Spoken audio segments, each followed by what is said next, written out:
During the live stream. It's taken a minute or two. Okay, I think we did it. Sorry about that.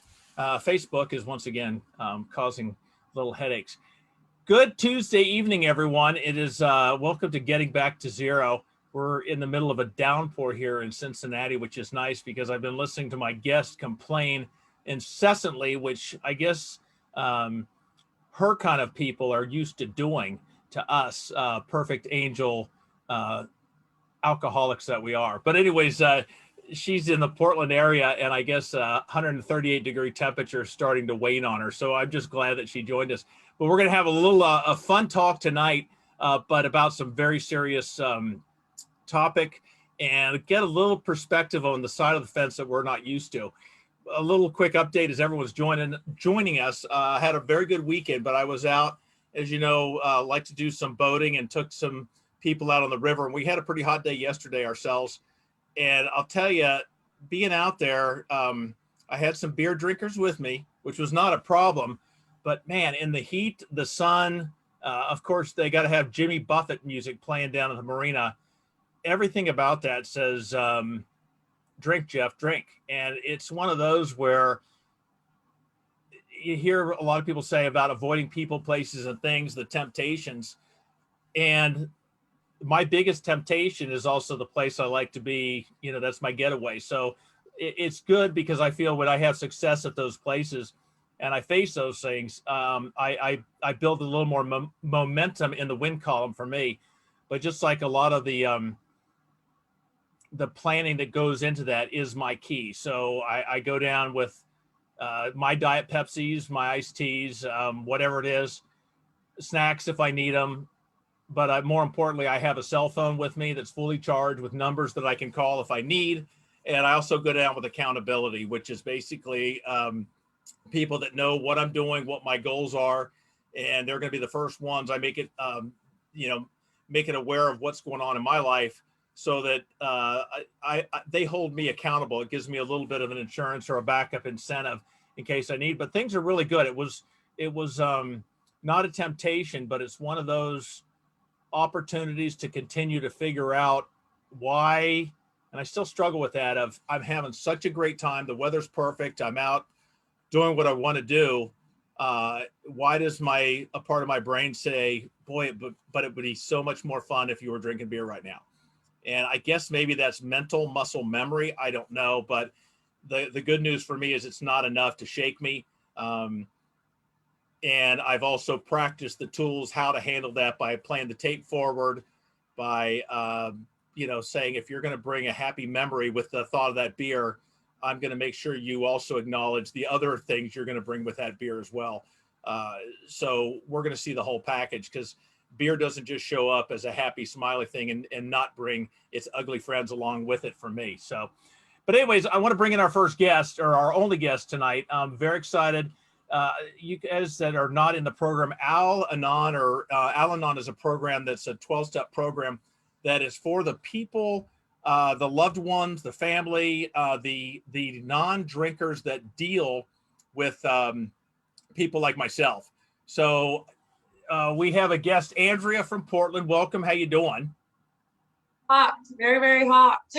Quit complaining. You know, it's the summer. We were bitching about the winter just months ago. So now we're getting to enjoy it. It's been nice out here, but we definitely could have used the rain that we got tonight. So Al-Anon is for people that usually do not have drinking problems themselves, but are in relationships, friendships. I don't even know what the full thing is. Are you a part of Al-Anon, or have you just exposed yourself to it?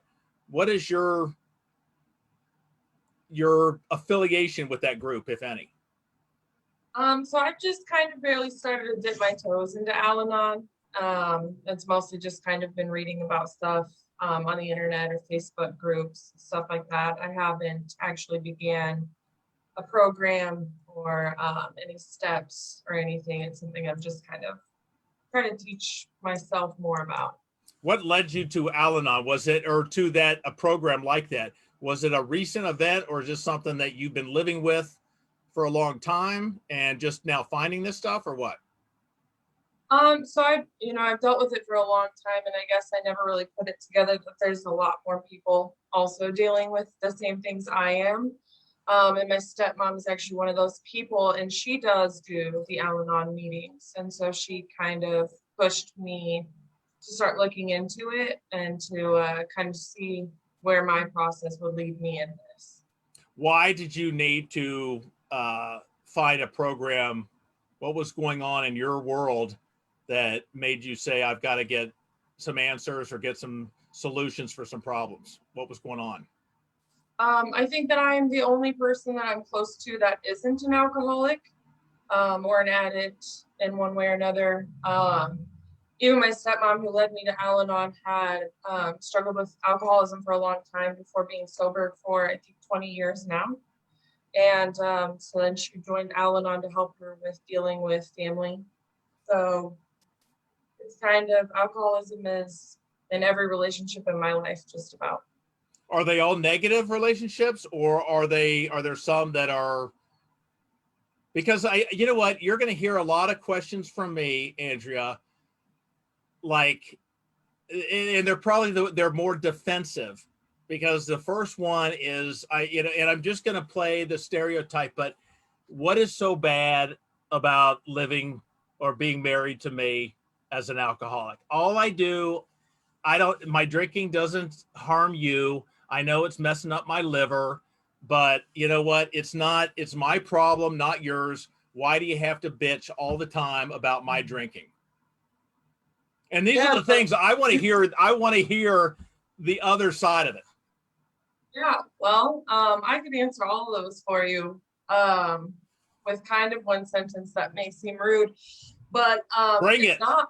It's not your problem. It is our problem. It's our problem when it comes to you coming home drunk and making plans with me for tomorrow, and I change my day around, and you forget when you wake up because you don't remember having that conversation with me. It affects me when you get too drunk at a bar and I have to stop what I'm doing to come pick you up, or you make a fool of yourself in front of my family. It affects me when you spend a little too much at the bar one night, or then I have to make up the half of rent that you just spent. It affects me in every way. As I said, it's most relationships. My relationship with my mom was heavily strained by alcohol because from the time I was a little kid, there was constant promises. If she was in a happy drunk mood, she would say, "We're going to go to the zoo this weekend." In the morning, I would hear, "Well, I was drunk. We didn't go to the zoo." That affects you when you're a kid. Yeah. There was a Christmas when I was 11 years old that my mom spent in a bar until it closed at 3 a.m. on Christmas Eve, and I was home alone. That affects you. It all affects you, from the money you're spending on the alcohol, the money you're spending while drunk, the mean things you forgot you said. And a lot of the times, we might not even have that argument with you anymore because we've had it 20 times. So maybe you said things last night that were cruel that you don't even know you said. You just eat it sometimes. There's every part of alcoholism affects the people around you, whether you see it or not. It's interesting because I can hear my own self-justifications, and one of which is I never beat my wife or my kids. I got nicer the more I drank. I did not turn into an asshole. So all those things. So, hey, I obviously, you're lucky that you have an alcoholic husband like me or an alcoholic father like me. I mean, you want to look at the so-and-so down the street, you should be thrilled. You should be, praising me for being your dad when you could have been married to that person or be the child of that person. And the other thing is, because I didn't do anything bad, that justified it too. But you nailed something that I just completely, it was like, okay, you've been talking to my kids, was the good intentions that actually hurt them. I'm going to take you to the zoo. You know what we're going to do this summer? We're going to go, we need to go camping and just go and get the boat, and we're going to go out and we can have your friends, because at the time I mean it. My heart at that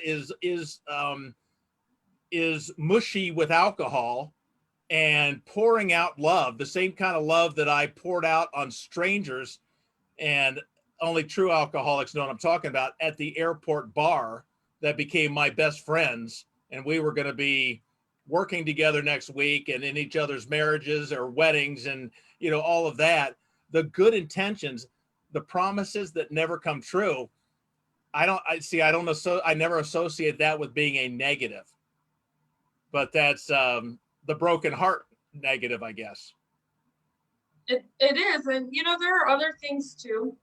I had, you know, where when you love somebody who's an alcoholic, you come up with rules. Honestly, I have rules in my head.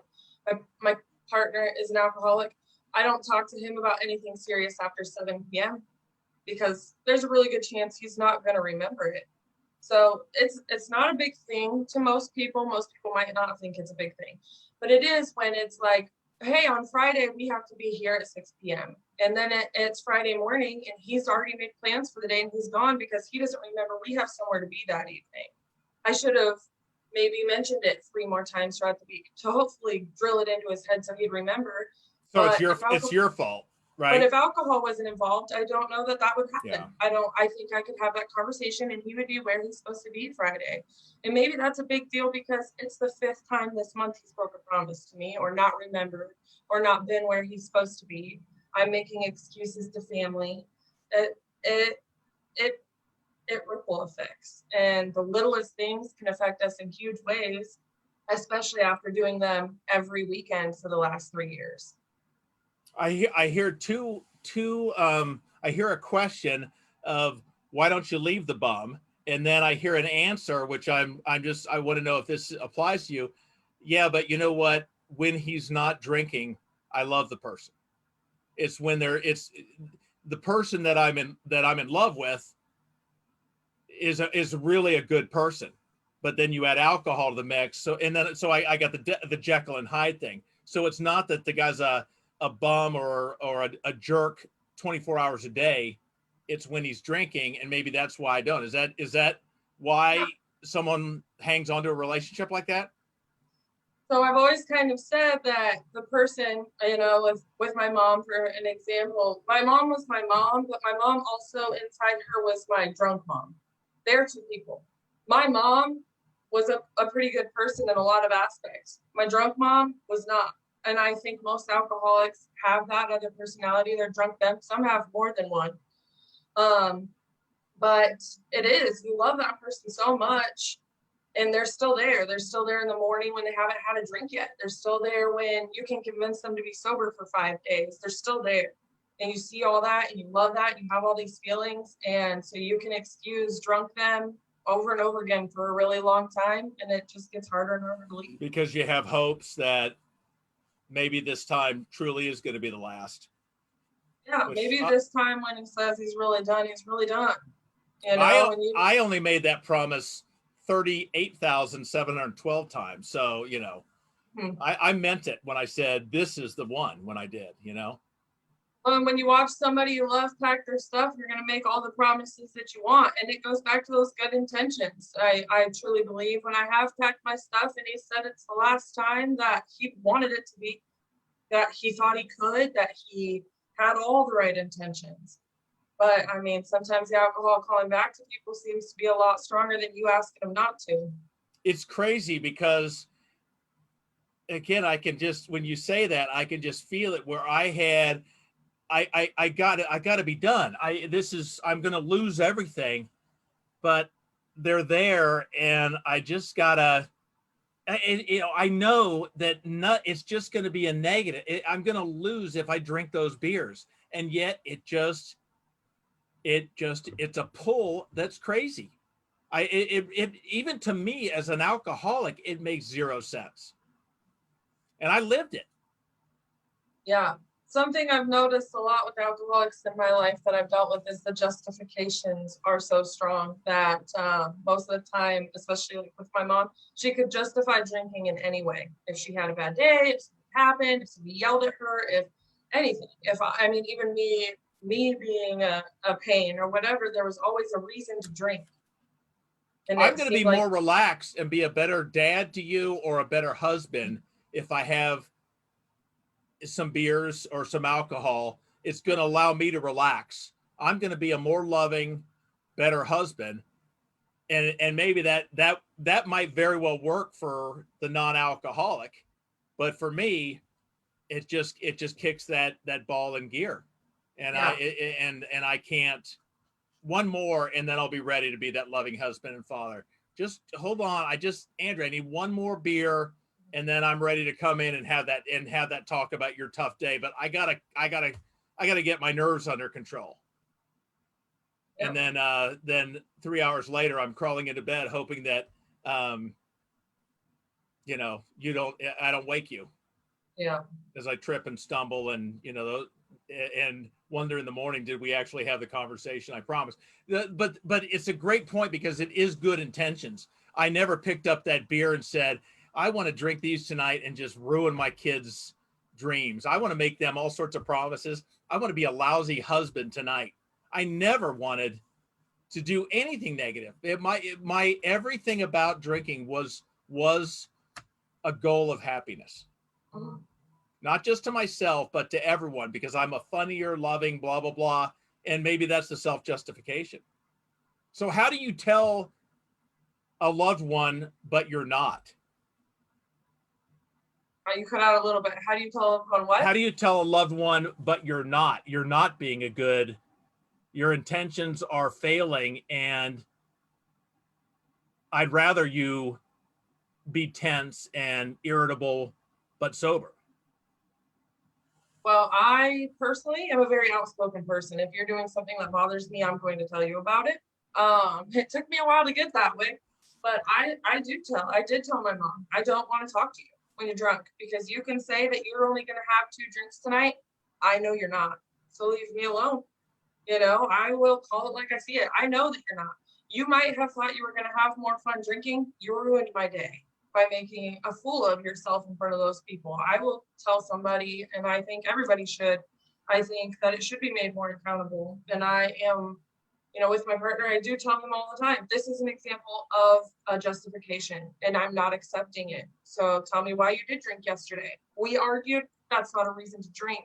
You drank because you wanted to. So you need to say those words to me. I drank because I wanted to. Stop justifying it. What? God, you're good. You really should be on a show telling people about this, because you got a ton of wisdom, I can tell. So what brings people back to, if you okay, you drink one more time and I'm done. That's it. I'm putting my foot down. I see people go back, even though that person drinks, they're back to them. Okay, one more, but this time I'm serious. One more. Why do you keep putting up with us? I guess is the question. Because you know what? As long as you let me get away with it, I'm going to get away with it. My wife told me, excuse me, my wife told me when I went through rehab, I will not go through that again. I will not explain to the kids what's going on with daddy. I will not face their questions. I love you. I want you here. I'm not going to put up with it again. And I'm scared to death, because I think she means it. And she said, if you decide you want to drink again, just don't come home, because I love you, but I want nothing to do with it. So it's your choice. Don't make me make the choice. The choice is you. So if you want to drink, go for it. I'm always going to love you. Just don't come home.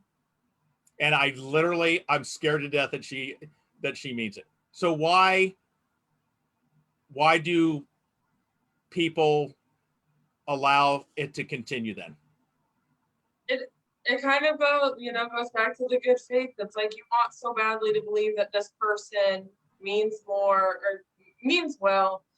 And I guess I can only speak for myself, but I know a lot of other people that I've talked to have said they feel similarly. Is like you want to believe that you're enough, and that's kind of a sad thing. Is that I feel like a lot of people in Al Anon do blame themselves and feel like I can be enough, we can be enough, we can have enough, where you don't need the alcohol. So if you were a better wife or partner or whatever, I wouldn't need to drink or want to drink. Right. Or, yeah, that's part of it. Or if our life was better, if maybe you had a little less stress, if we moved, if, we stopped hanging out with those friends, if we can make these adjustments together in life, then maybe you'll think what we have is enough to stop drinking. So the blame, and I say you, but I'm talking about someone on the Al Anon, and I know this isn't Al Anon, but that side of the fence will take my drinking is their fault because we don't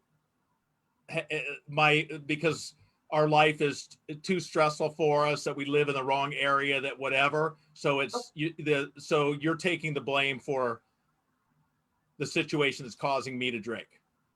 Yeah. And that, that's another way that you guys, I don't know if I should say you guys. No, go, yeah, roll. That's another way that you may not see that it affects us, is that I don't know a single person who loves an alcoholic who has never thought, what should I be doing different? And, I am in an Al Anon group that I see a lot of posts. I've seen comments of people telling other people, you can't take that blame, and it takes a while to get there, but it's another way that it affects people. You have no idea if your wife's laying next to you, listening to you snore extremely loud in her ear and smelling the stale beer on your breath, wondering what she can do tomorrow to stop you from picking that beer up. And I'm wondering, I'm laying there, pretending I'm asleep, wondering how I'm going to get that beer picked up tomorrow and how I'm going to get to bed tomorrow night without you smelling it on my breath. Mm-hmm. I'm more focused on that than I am. Sadly, I'm just admitting I'm more focused on that than I am our marriage. And I think that or our relationship. Yeah, there is a lot of times where we have said, if you pick that bottle up one more time, I'm gone. I've picked up everything that my partner owns out of our house and dropped it off at his parents' house and told him not to come back. He still lives here. Why is he going to stop drinking? And then that comes back to guilt too, is like, I should have said no. I should have said no when he tried to come back. I should have told him, you need to get some time sober under your belt before I can do this anymore. And it comes back to, what should I be doing differently? Because I can only speak for myself, but if you had held on to that, it would have been a better chance of me actually, holy crap, she's serious, than you get. And I'm not faulting you, it's on me, don't get me wrong at all. Mm-hmm. But if you forgive me and let me off the hook, I will take advantage of that all day long. I'll play into the emotions about, you know what, I'm sick about how I've been, and I was beside myself today, and the only way I didn't know what else to do to get myself to calm down, but I couldn't even drive. I couldn't even, I was so sick to my stomach, and I stopped and got some beer. So now hug me and forgive me and say what a sweet person I am, because I'm going to play every emotion I can on you. Yeah. And I don't want to give our secrets away, but there's for me, the secret is tough love, because I had to run out when I realized she wasn't going to buy it anymore. She wasn't going to give me any more. The kids weren't going to give me any more. They were like, we're done. You got to choose. When I was finally backed into a corner, that's when I finally said, I'm out of it. I'm out of excuses. I'm out of lies. I'm out of fake promises. Because they said, don't say a word. Don't even talk. Mm-hmm. There is not a word. I don't believe a word you're going to say. I will watch you. And if your actions, then maybe down the road, I might start listening to you. But don't say a word. And so I don't know.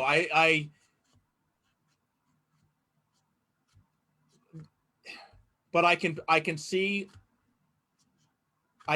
being in love with someone or dating someone, and do I want to throw away what just might be if I stick with this person and we work on it together? Mm-hmm. I don't know. I don't know if that's the mentality or not. Well, and it is, and there are some people, you know, I have a family member who is a recovered alcoholic and she's been sober for 7 years. It took her kids telling her they didn't want anything to do with her in years and years and years. And then she went to rehab and she's been sober since. Seeing somebody that you know that's gotten sober, alcohol or drugs or anything, gives you that hope that maybe they will actually quit and maybe I'll actually get them back. So it's mostly just hope that keeps you coming back, is like, you can, you know, you can quit drinking and you can be sober and you can be the husband that you said you were going to be and that you used to be. I've watched people do it before. Why can't you? Well, maybe tomorrow you will. You know, maybe this time when I actually packed all his stuff, he really will see that eventually it's going to lose me and he'll be the next person I know that gets clean. It's interesting because I think when Elizabeth, you know, my wife was most upset with me, I was really crushed the next day and I was devastated. But I always thought it's not affecting her, like, you know, and it's probably, she was probably just as much, if not more. I don't know, you know, being on that side of having to say that, you know, put that gauntlet down. And I'm not just saying her, but for any loved one that's having to, you know, obviously I'm to the point where the love, you know, sweet talk and butterfly promises aren't working anymore or aren't working at all. What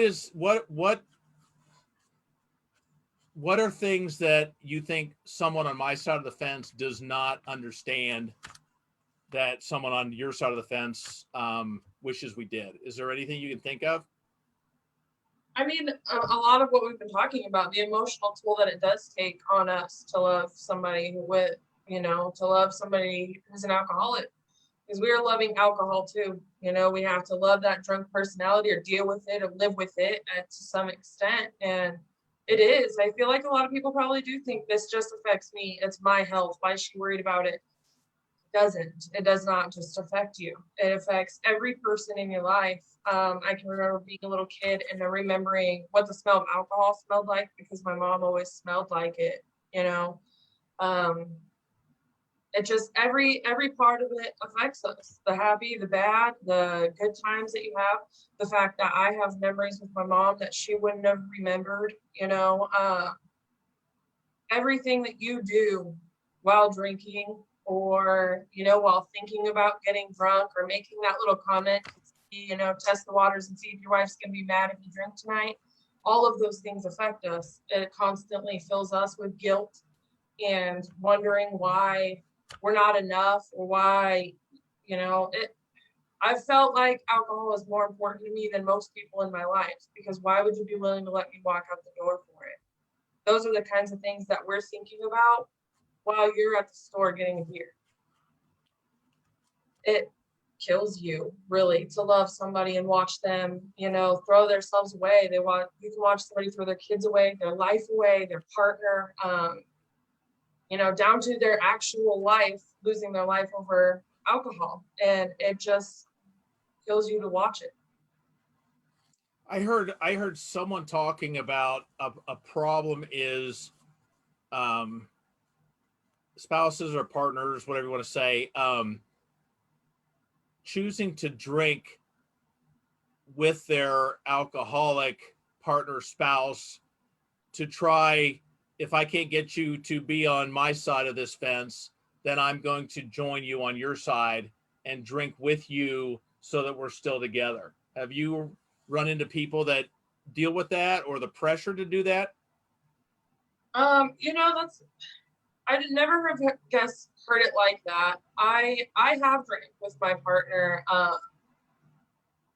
The way that we had made an agreement was that he could drink 2 days a week. It was a trial to see if this could make things better, if it could make him feel like he got his alcohol, but I got my sober partner.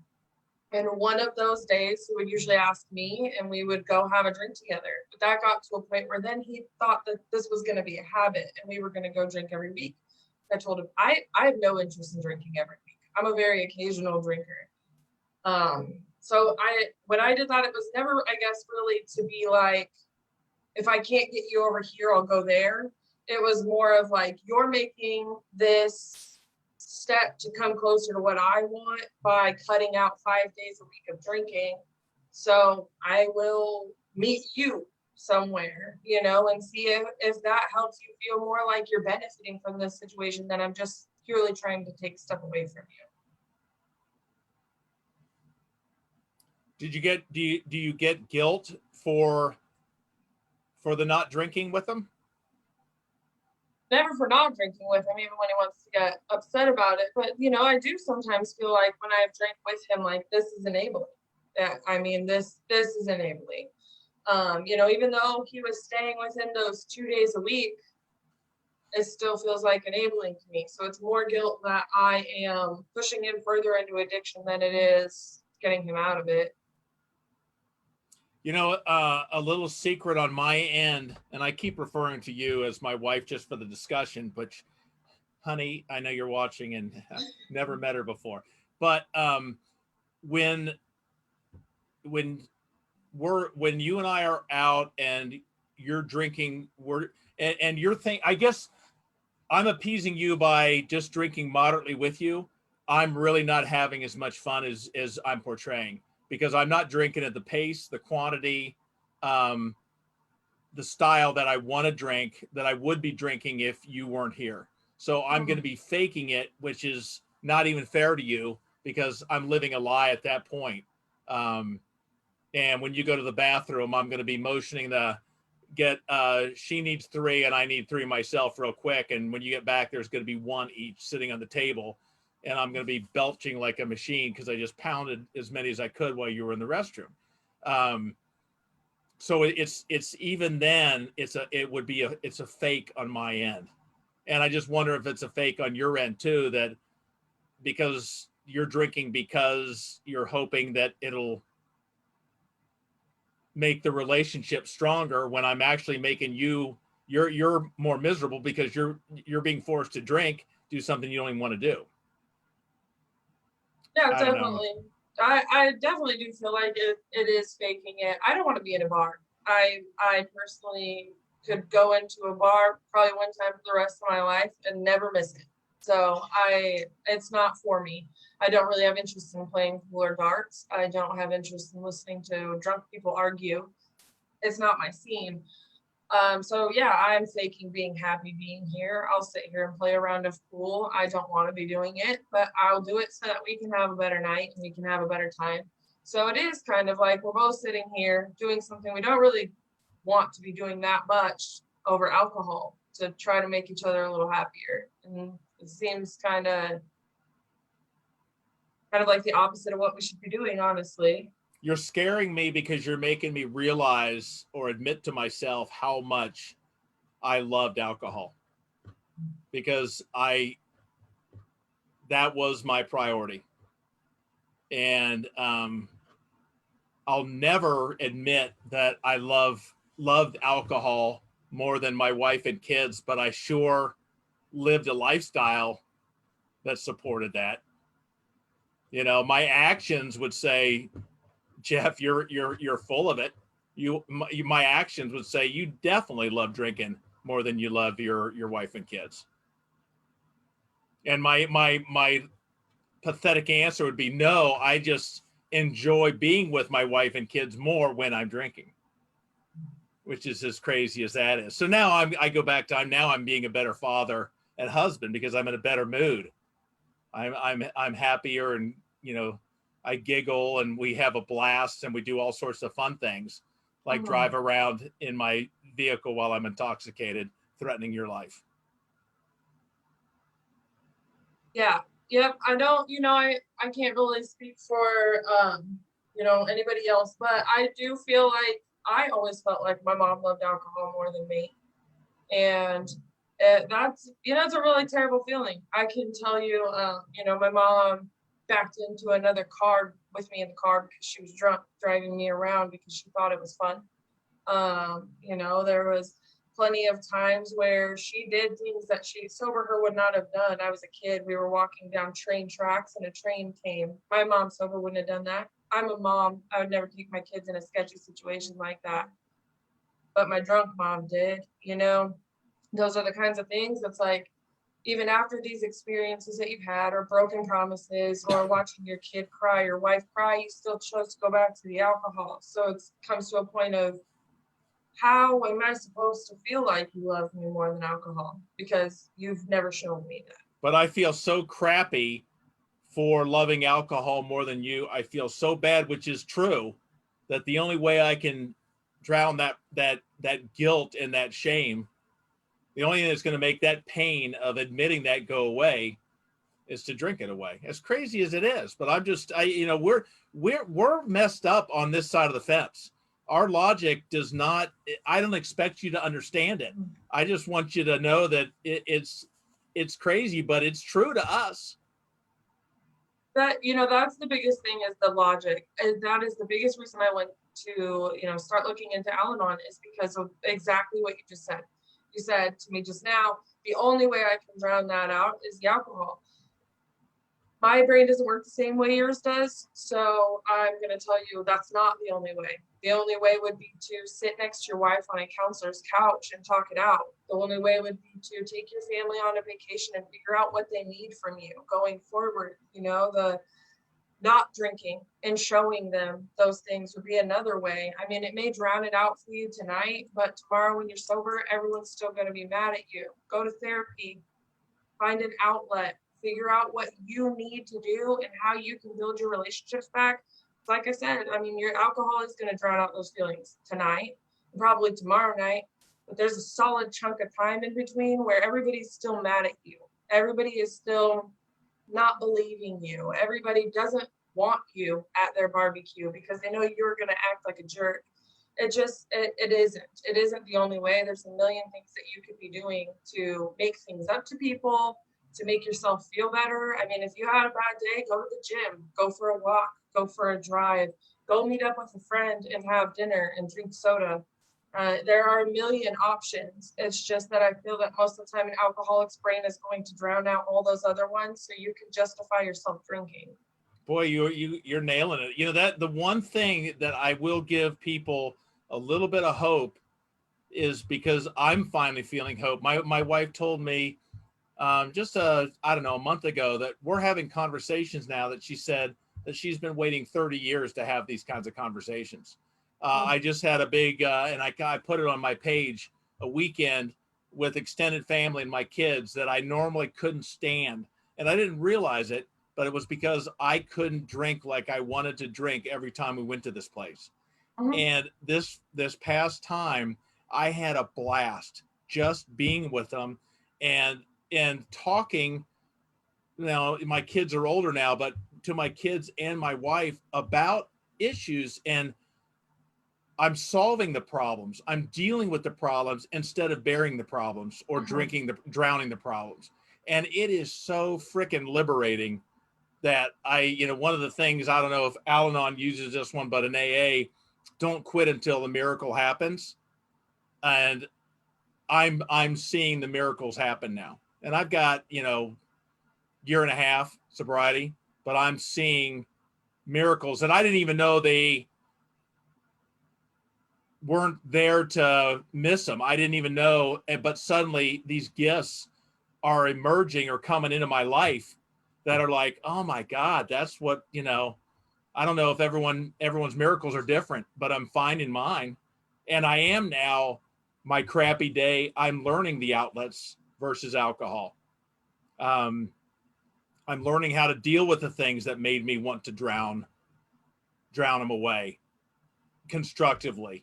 Working on the exercise thing, I still struggle on that one sometimes.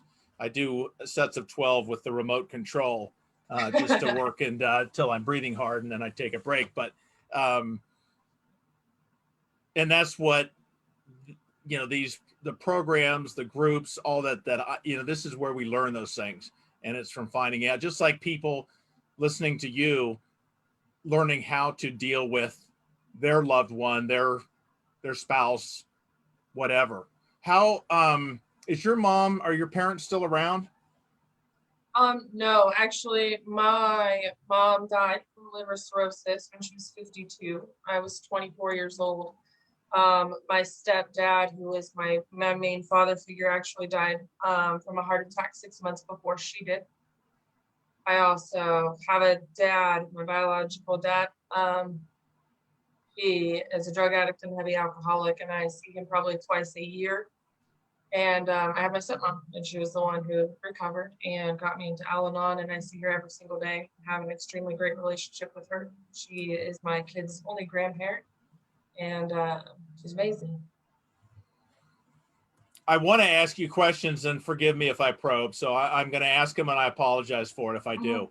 No, you're fine. Before you lost your mom, was there any change in, I mean, did she say, I guess I'm putting myself in her position of, would I have had the chance to say I blew it and I'm sorry and you were right or whatever? Was there any resolution, or was it still denial? No, my mom never told me that she was sorry. And my mom, most of my life was spent dealing with the drunk mom more than the sober mom. She was really sick for a long time, a couple of years, but the last year was the hardest. And she drank. She still was at the bar almost every day, while her stomach looked like she could have had 4 babies in it. She continued to go to the bar and say mean things to me while I would be trying to get her to go to the hospital because she looked sick. About 2 months before my mom passed away, she was in the ICU for 4 days, and no one told me. I had no idea until she'd already gone home. And I was really upset with her for not telling me, and she kept telling me that she didn't need me. So don't worry about it. So 2 months later, I get the call that she's in the hospital again, and I said she doesn't need me. And I spent 4 of the 11 days my mom was in the hospital refusing to go to the hospital because of what she had said the last time. The next 3 days I spent in the hospital, my mom was lucid for a little bit. And after those 3 days, she didn't wake up again. During those days, we'd had a couple conversations, but most of them were about Olympians and random things that would come up in her head. She didn't really know what she was talking about completely, but she tried. There was never a conversation about not drinking. And actually, the first day that I went to see her, I walked in a room in the ICU and started crying. And she said, "You didn't bring me a shot, did you?" So there was never amends or a resolution or apology. I still now, it's been 6 years since my mom died, and don't feel like it was ever resolved between us. And I feel like I'm always going to have a lot of resentment that she could have chose to spend those years after she knew she was going to die, being sober and getting to know my kids, getting to know me since we really didn't know each other. There's a lot of time there, 6 years, 5 years that she knew that she was going to die, that she could have chose to change things and never did. She was actually in the bar the night she went to the hospital. I feel like I feel like Dr. Phil right now, but knowing, and I know you know this, that none of that was your fault. Do you carry guilt I don't. About your mom? Not anymore. I did for a while. I kept telling myself, um, she got really drunk. So my mom died in February. In December was the hospital trip when I didn't learn that she was dead until after she left. Christmas was 2 weeks later. 2 days before Christmas, she was completely obliterated and called me and just cussed me out. Called me every name in the book. She was supposed to come over Christmas morning. Obviously, she didn't. I carried a lot of guilt for that I should have just still called and told her to come over for a long time. But the further I get away from it, the further I realize that she probably would have been drunk when she came over, and we would have argued on Christmas, and I got to spend a really good Christmas with my kids. Wow. What advice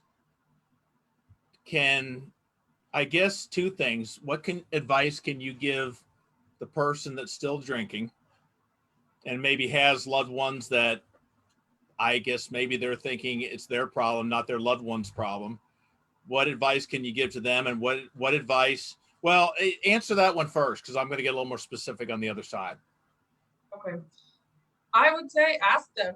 Have a conversation like the one that we're having right now. Ask your wife why she has a problem with you drinking. Ask her for examples. Let her tell you and listen without being defensive. what you've done to hurt her. Ask your kids what you could have done, what they would change about their childhood if they could, and actually listen without being defensive, and listen to the little pieces of their childhood that are going to stand out to them. You know, there are a lot of things in my childhood that my mom has no idea affected me. Give them the opportunity to tell you how you're affecting them. You know, I don't know how your guys' brain works and if that would help, but I would have loved to just be heard by my mom one time of how she affected me. What our brain, one thing about our brain is we don't want to listen. Mm-hmm. I know. Um, The I mean, defensiveness is I, strong. I want to, I don't mind hearing why I'm such an asshole and why you hate me. I don't want to hear why I'm making you cry. Don't do that one to me, because that's a low blow. That's going to hurt like hell for me. I'd rather have you yell at me. But you can't change things by being in your comfort zone. If you're comfortable with me yelling and that's not going to hurt your feelings, you're not going to change. So give them a safe space to tell them and let them cry and let them tell you that that time you were drunk instead of out there playing third grade still messes them up at night today, 20 years later, because it could. It really, really could. And it could be one of those things is you brush off into that. This is my problem. It doesn't affect them.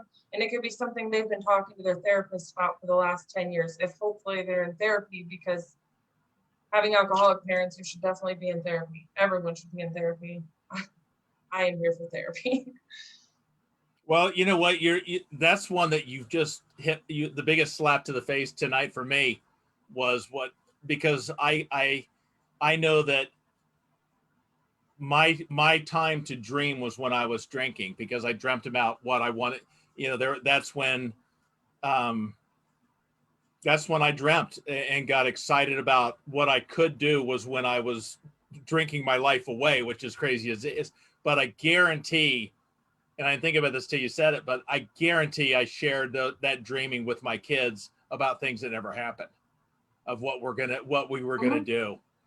And it was the alcohol. It was my alcohol influenced dreaming that I was sharing with them and bringing. So I guarantee I did that one. And it does affect you. I can think of so many examples of the things that my mom would tell me we were going to go do, and we didn't. And there did come a point where I didn't even ask her anymore, because I was like, well, she's drunk. She didn't mean it. You know, for an 8 or a 9-year-old to be registering that my mom's not going to actually do anything she's saying right now, and sit there and roll your eyes and keep watching TV because it doesn't even matter anymore. That's sad. And that does affect you. What the other side I wanted to ask is, and I guess we could break it down, but for a kid that has an alcoholic parent, as a child, I don't want to get yelled at. I don't want my parents to be disappointed in me. I don't want them to love me less. How do I'm also, they're a lot bigger than me. I'm intimidated by how can someone in that position make that approach? I mean, you have to get to the point where you're fed up with it enough, because I think every child of an alcoholic has the rules. Like I said, I have rules. I think every kid does. You know that you can't talk to your dad when his voice is that loud. You know, you're not to wake up your mom when she was up till 3 o'clock in the morning. You know that you can't tell them it's a school night. You just got to turn your TV up a little bit louder. You have rules until eventually you get tired of it and you say, I'm not going to keep doing this, even though you are my parents. I'm not. It's hard to have that conversation. It's terrifying. And a lot of the time, it's when you've had too much to handle and they're drunk right now and you're going to get screamed at. And you learn that lesson a couple times. Eventually, you hope they listen or you move out.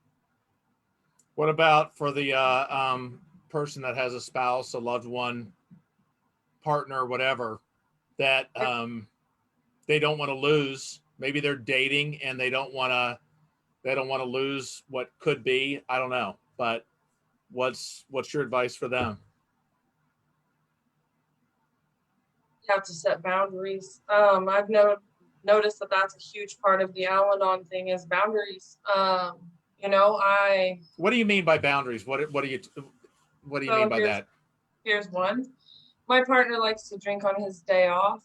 or the night before his day off. While drunk, or even sometimes before, we're going to get up and go to the waterfall tomorrow. We're going to get up and do this. Or we'll have plans for the last week that on Saturday, this is what we're going to do. So Friday night, he gets hammered. He stays up till 4 o'clock in the morning. Saturday morning, he obviously doesn't feel good. So he'll sleep till 2 or 3 o'clock in the afternoon. First several times that this happened, I would sit in bed next to him and watch TV and wait for him to wake up for hours. And then I would get mad, and eventually I would say, we're not going today. So actually very recently, a couple weeks ago, I got up, I woke him up. He was grumpy, and I said, I'm going to the waterfall. And then I told him, he got mad at me, we argued about it, and I told him, if you are going to get drunk and ruin our plans, you're only ruining them from yourself from now on. I am going to do the plans that we have. You are not ruining my day. So that's a boundary now. Now he knows that if he's going to party that hard on Friday, I'm going to do the fun stuff we had planned for Saturday by myself and with some friends. So that's a boundary. This is what I meant. I'm not going to let your drinking ruin my Saturdays anymore. So you can choose to drink and ruin your own Saturday and spend the whole day in bed, or you can take it easy and not drink and do these plans with me. I'm not letting alcohol ruin my day. I guess, and maybe last question, except I have 943 more, but what, going back, if you could go back in time, what did you try that you would look back and say, that ain't going to work?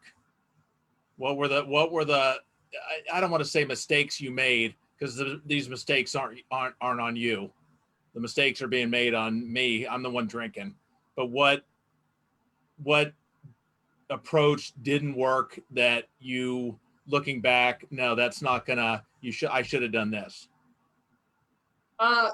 Making the threats you're not going to stick to. If if you feel like, I guess, a lot of the time with like thieving, you really think you're going to be able to, and then they reel you back in. But, make reasonable, don't want to call them threats, I guess, ultimatums or whatever you're going to do. If you really can't put up with the drinking anymore, instead of having told like my partner in the past, I'm just done. I think that I would tell them, like, you have to go into a program, or you have to do something a bit more reasonable, a bit more attainable than just stop drinking today or I'm out, I think having those conversations. And another thing is like putting up with it for a long time. I put up with it for a long time before saying anything and kept telling myself it would resolve on its own or it'll get better. It's just because it's a bad week. You're kind of setting a precedent when you are ignoring things that really do bother you. You need to be upfront about those issues from day one. This is what I'm not going to tolerate. This is what's going to happen. And you need to be reasonable. And lastly, are there any questions you have to ask the alcoholic? And I'll give you my best honest answer of things you don't, because how my wife can drink 1.5 beers and walk away from a perfectly good second half of a beer and say she's good, she doesn't want it, she doesn't need anymore, makes zero sense to me. I don't know how that even is a possible scenario. But are there any questions for the alcoholic that you've always wanted to know? I do want to know. I guess my biggest thing I want to know is, when somebody in your life is setting a boundary and, your wife said, I'm going to leave if you drink again. Do you think about that when you pick up the beer, or is it just beer? No. I can only speak for me.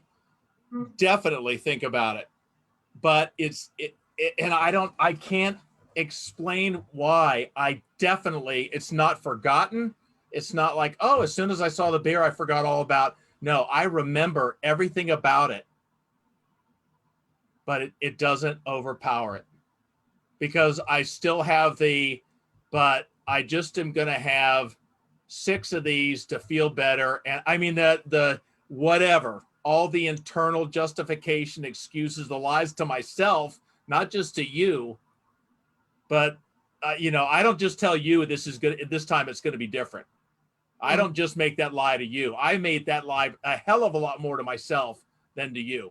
And I actually I remember it. I go in there feeling like a complete, I can't believe I'm doing this. And yet I do it. And I don't know why. I really wish I had a better answer for you. But yeah, I think about it completely. And you know what? That beer, the first couple beers are to make me forget and drown the fact that I'm doing this to you.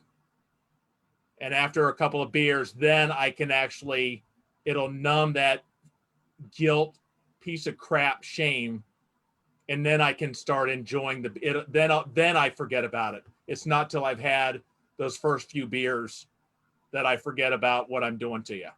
But I still do it. I don't. I wish we had a whole panel of alcoholics, because I'll bet you everyone's head is nodding right now, going, "Yep, I don't know why, but I do it." Yeah. It's not malicious. It's not. I'm not downplaying. I feel your pain, and I feel like a piece of crap, and yet I still do it. And it's because maybe I don't know how else to deal with the fact that I feel like such a piece of crap of what I'm doing, because I'm such a lousy husband, spouse, partner, whatever. The only way that I can even live with myself is to deal with that pain. I don't know how to cope with that guilt and that pain any other way except to drink it away. And then I'll figure out how, when that pain goes away, I'll figure out how I'm going to fix it. And then it's too late. And then we cycle again. Okay. I So did not forget your pain one bit. another question that I have is, do you think before, I don't know if I should say before you were an alcoholic, before you were drinking heavily or whatever, do you think that you had healthy coping mechanisms? Like, do you think that maybe your childhood or anybody in your life ever really taught you coping mechanisms? No, I had, and this is not all alcoholics. I was very protected by fantastic parents that loved me. They, and this is personally, this is for me, they paved the road, they prepared the road for me versus preparing me for the road. And when the, my wife is texting. I know there's water in the, oh, good. The basement's flooding. Awesome. Yeah, there's your rain. I hope you're happy about it. You're complaining about, and then we're getting flooding. But out of love, I did not, they prepared the road for me. So I didn't have to deal with the potholes in life. And as soon as they were out of my life and they weren't there to protect me, suddenly all these things that I didn't know how to deal with really hit me hard. And I also got crushed by anxiety. I got hit really, really bad with panic attacks and whatever, and it became medicinal. I found very quickly, I didn't know how to cope with my shyness. Alcohol fixed that. I didn't know how to cope with anxiety. Alcohol fixed that. I didn't know how to deal with shame that I felt in my life or embarrassments or whatever. Alcohol fixed that. I lost very quickly any coping skills I had, because I the only coping skill I used was alcohol. So I lost my skill at coping. But I also don't think I had it. My wife, she was prepared for the road. No one, and she's a rock. She is so strong, and her coping skills, she's amazing. There's no potholes that they don't even, she just mows through them. Where I was scared to even go around the pothole. The only way I could deal with a pothole was to stop, drink, and then get the courage to go over it. So yeah, I had very lousy coping skills. I had very lousy communication skills. I never had in-depth conversations. I hid from them, and I injected laughter, or I tried to inject laughter versus facing a serious topic, because it made me uncomfortable. I think alcohol is very commonly used as a coping mechanism. So that's why I asked, is I just have always felt strongly that people who don't have coping mechanisms are more susceptible maybe to alcoholism. I do know that I've heard a lot of people say when they started drinking, it was, just to have a few drinks with friends, and then troubles kind of melted away. And so that became what it was. So it's always kind of been one of my questions is how they feel, people feel their coping mechanisms were before addiction. Um, My coping for my anxiety was it was so I was so devastated by it and so scared of it and um, so controlled by it. And the only thing that worked was alcohol. And I immediately, at the hint of pain or anxiety or worry or whatever, it became my go-to. And I didn't have to rely on me to cope. I had coping in a bottle or a can. I just had to open it and pour it in, and the coping took care of itself until the morning, of course. yeah. Well, then you have it's like used as a way to get rid of your problems, and in the morning you have more problems. Yep. Well, there's not a single problem I've ever had that my drinking took away. Mm-hmm. It covered it or hit it Holds for it a for a few minute. hours. Yeah. It turned the light off on it for a few hours, but there's not a single problem that my drinking made go away. They were always right back. And then we added the guilt of crap. She was pissed at me, and now she's even more pissed at me because I drank last night to Mm-hmm. deal with that. So now I got even a bigger problem. Well, Yep. I don't know how to handle that. So you know what I'm going to do? We'll worry about that tomorrow because I can't deal with that guilt right now. So I'm going to drink it away today. Does seem like a common occurrence. Communication is a key. And that's one thing that talking, and we just had a big thing last week and it's still up on the site, but a guy that specializes in trauma. And I always thought trauma was the war, 9/11. No, this was trauma is your mom promising to take you to the zoo and backing out on that. That's a memory that obviously was very traumatic because you remember it to this day, probably crystal clear, um, and how to deal with it. And for me, I'm learning through this trauma course, talking is the best way because I didn't know how to talk. I didn't talk to my wife about problems for 30 years. I just told her some things that bothered us about when we were dating that were a little bit of traumatic events that I've had buried for 34 years from the time we first met. And I just talked about it with her last, I don't know, 5 days ago. And that was hugely liberating. I finally dealt with it in the right way for the Yeah. first time. Makes a huge difference being able to have those conversations and being able to like have open communication. It makes a huge difference. Drinking, I drank it first for my pleasure. Then it became that I drank for my pain. And I don't know when that day happened, but it happened because drinking was just for fun. It was just for my pleasure in life. And then I realized what a great little bonus I get from it because I can talk to girls when I'm drinking now, or I can do this or that, or I can walk into a party and not be scared to death and feel so out of place with Mm-hmm. alcohol. And then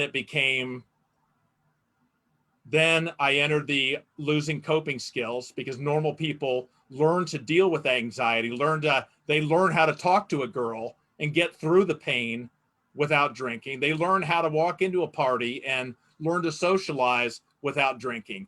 They learn to do things like we're supposed to. I never learned those things. I drank them. That's how I accomplished them. And then I lost all that coping skill. And then it became now without alcohol, I was in pain because I was scared, I was anxious, I was shy, I was uncomfortable, I was embarrassed, I felt out of place, I felt alone.